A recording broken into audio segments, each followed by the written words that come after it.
المرسلين وعلى آله وأزواجه وأصحابه وأتباعه أجمعين. أما بعد فأعوذ بالله من الشيطان الرجيم. بسم الله الرحمن الرحيم.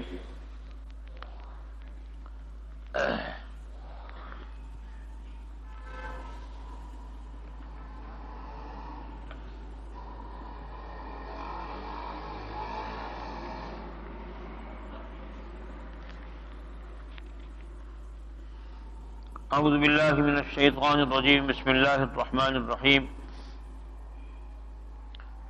أفمن شرح الله صدره للإسلام فهو على نور من ربه فويل للقاسية قلوبهم من ذكر الله. صدق الله مولانا العظيم وبلغنا رسوله النبي الكريم ونحن على ذلك من الشاهدين والشاكرين والحمد لله رب العالمين. قابل احترام معزز و مکرم حاضرین کرام، محترمہ مکرمہ بہنوں بیٹیوں، اللہ تبارک و تعالیٰ نے یہ کتاب ہادی اعظم صلی اللہ علیہ وسلم پر نازل فرمائی. مسلمانوں کے لیے قانون حیات ہے. اللہ تعالیٰ نے اس کتاب میں انسانوں کو جینے کا، زندگی گزارنے کا طریقہ بتایا. اس جہان میں کیسے زندگی گزارنی ہے یہ کتاب نازل فرما کے اور بطور نمونہ حضور پر نور صلی اللہ علیہ وسلم کے وجود مسعود کو نمونہ بنا کر بھیجا کہ جیسے میرے محبوب زندگی گزار رہے ہیں ایسے تم نے زندگی گزارنی. اس لیے میرے اللہ نے فرمایا لقد کان لکم فی رسول اللہ اسوۃ حسنہ. انسان کے لیے کوشش ہے، جو کوشش ہی نہ کرے پھر اس کو نہ راستہ ملتا ہے نہ توفیق ملتی ہے. جو آدمی کسی کام کے لیے کوشش کرتا ہے اللہ تبارک و تعالی اس میں راستے کھول دیتے ہیں. بظاہر آیت تو ایک مقصد کے لیے، لیکن اس میں بہت مقاصد موجود ہیں. والذین جاہدوا فینا لنہدینہم سبلنا. فینا سے مراد اللہ کی طرف جو آدمی محنت کرتا ہے، کوشش کرتا ہے اللہ کو تلاش کرنے کی، ڈھونڈنے کی، اس کے راہ پر چلنے کی، اس کے احکامات اور فرامین کی اطاعت کرنے کی، اللہ اس کے لیے آسانی کے رستے کھول دیتا ہے، سمجھ کھول دیتا ہے. اور جو کوشش ہی نہ کرے تو راستہ اس کے سامنے ہتھیلی باندھ کر تو نہیں آئے گا کہ میں ہوں مجھ پر چلو. رسول اللہ صلی اللہ علیہ وسلم نے 23 برس میں مسلمانوں کو اور پوری انسانیت کو سبق بتایا کہ یہ دنیا جو ہے یہ ہمیشہ کا گھر نہیں ہے. اس میں ہم نے محنت کرنی ہے اور آئندہ جس گھر میں جانا ہے وہاں اس کے نتائج ہمیں ملیں گے. ان نتائج کو حاصل کرنے کے لیے یہاں جیسی محنت کرو گے ویسے نتائج ملیں گے. اچھی محنت کرو گے تو اچھے نتائج ملیں گے، غلط محنت کرو گے تو غلط نتائج ملیں گے. تو غلط اور صحیح کی پہچان بھی رسول اللہ صلی اللہ علیہ وسلم نے اپنی حیات مبارکہ میں بتا دی کہ یہ راستہ ٹھیک ہے، یہ اعمال صحیح ہیں، اس کی جزا بھی صحیح ہے، اور یہ اعمال غلط ہے، ان کی سزا غلط ہے. اچھے اعمال کی جزا ملے گی، برے اعمال کی سزا ملے گی. 2 آیات میں نے آپ کے سامنے تلاوت کی ہیں. ایک میں یہ ارشاد فرمایا فَمَن يُرِدِ اللَّهُ أَن يَهْدِيَهُ يَشْرَحْ صَدْرَهُ لِلْإِسْلَامِ وَمَن يُرِدْ أَن يُضِلَّهُ يَجْعَلْ صَدْرَهُ ضَيِّقًا حَرَجًا كَأَنَّمَا يَصَّعَّدُ فِي السَّمَاءِ كَذَلِكَ يَجْعَلُ اللَّهُ الرِّجْسَ عَلَى الَّذِينَ لَا يُؤْمِنُونَ. اللہ پاک جس کے ساتھ ہدایت کا فیصلہ فرما دیتے ہیں اس کے سینے کو اسلام کے لیے کھول دیتے ہیں. کیا مطلب کھولنے کا؟ کہ اس کو دین قبول کرنے کی استعداد پیدا ہو جاتی ہے، وہ دین کی باتوں کو پسند کرنے لگتا ہے، دین کی طرف راغب ہو جاتا ہے، اس کو اعتقادات کے باب میں شرک سے نفرت ہو جاتی ہے، محبت کے باب میں اللہ رسول زیادہ محبوب لگنے لگتے ہیں، اور دنیا میں رہتے ہوئے اس کے لذائذ اور اس کی چمک دمک سے اس کا دل متنفر ہو جاتا ہے، یہاں کی لذتوں سے جی نہیں لگاتا، بلکہ یہاں رہتے ہوئے آخرت کا فکر اس کو دامنگیر رہتا ہے، موت کو یاد کرتا ہے، اللہ تبارک و تعالیٰ کا استحضار ہر وقت اس کے قلب و دماغ میں موجود رہتا ہے کہ میں ایسے مالک کے سامنے ہوں جس کی نگاہ سے میں کسی وقت بھی اوجھل نہیں ہو سکتا، کوئی عمل میرا اس سے پوشیدہ نہیں، کوئی خیال میرا اس سے پوشیدہ نہیں، کسی طرح میں اس سے چھپ نہیں سکتا۔ تو جس آدمی کی طرف میرا اللہ جل جلالہ و عمن والہ خیر کا بھلائی کا ارادہ فرما کر اس کو اسلام کی توفیق عطا فرماتے ہیں، اس کا سینہ کھول دیتے ہیں۔ حضور انور صلی اللہ علیہ وسلم سے صحابہ نے پوچھا، یا رسول اللہ سینہ کھلنے کا مطلب کیا ہے؟ آپ نے فرمایا کہ سینہ کھلنے کا مطلب یہ ہے کہ اس کو اللہ رسول کی باتیں اچھی لگتی ہیں، شرع یہ ہے، اور نفسانی خواہشات سے وہ دور ہوتا ہے، اور اس فنا والے گھر سے اس کی رغبت ختم ہو جاتی ہے، اور بقا والے گھر کی طرف رغبت بڑھ جاتی ہے، اور موت کو وہ ہر وقت یاد کرتا ہے، جس کا سینہ اللہ کھول دیتے ہیں۔ اور پھر فرمایا سینہ کھولنے کا مطلب یہ ہے کہ اس کو احکامات الہیہ پر عمل کرنا آسان ہو جاتا ہے۔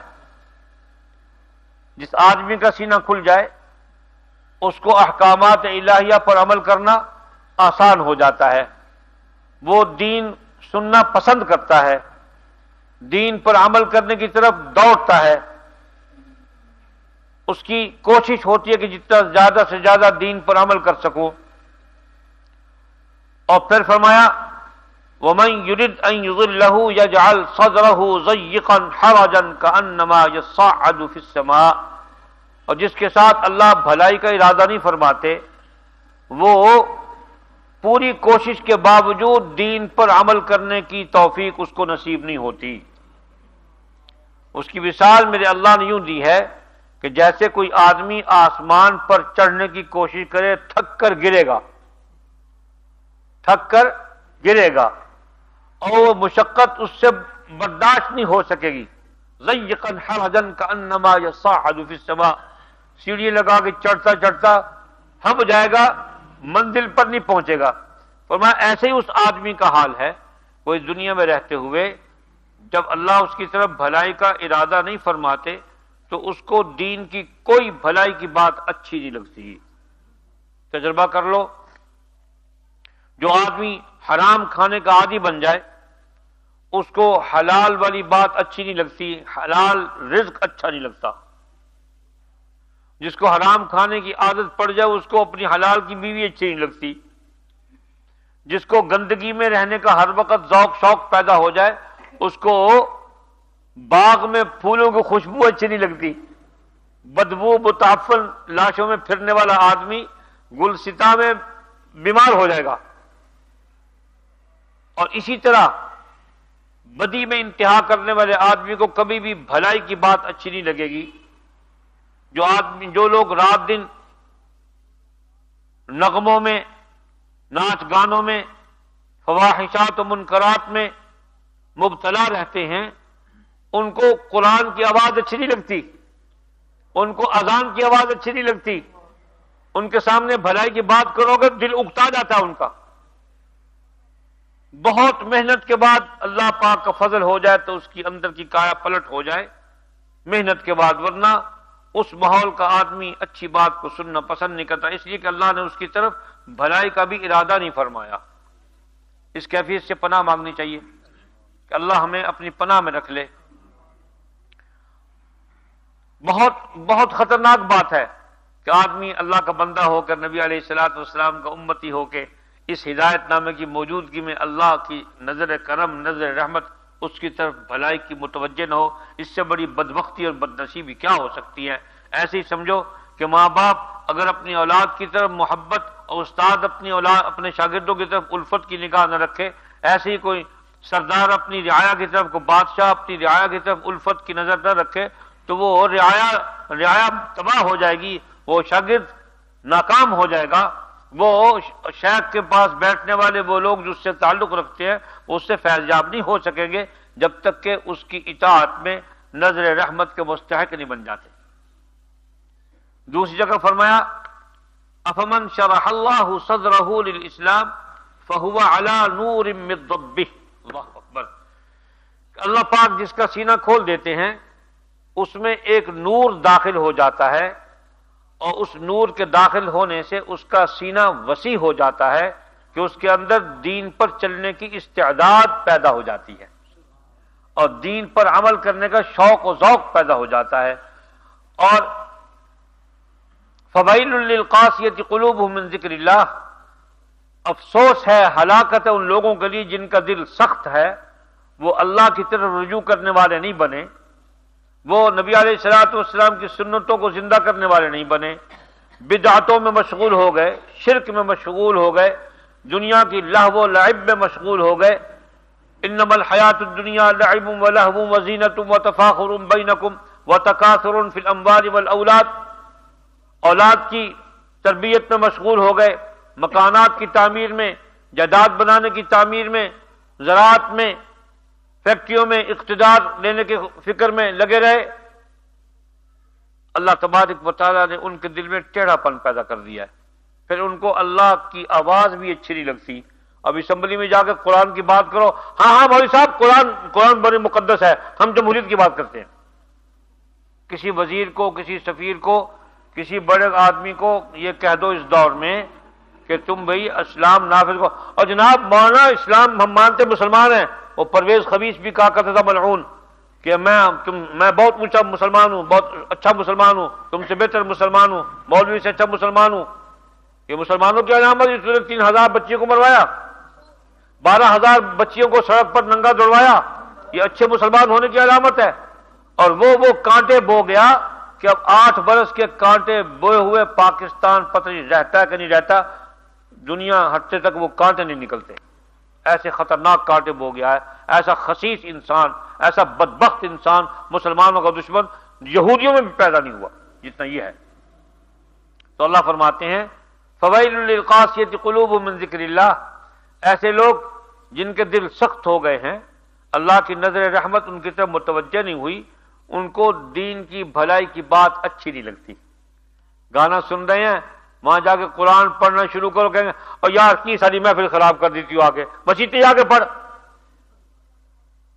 مسلمان ہو کر اس کو قرآن اچھا نہیں لگتا۔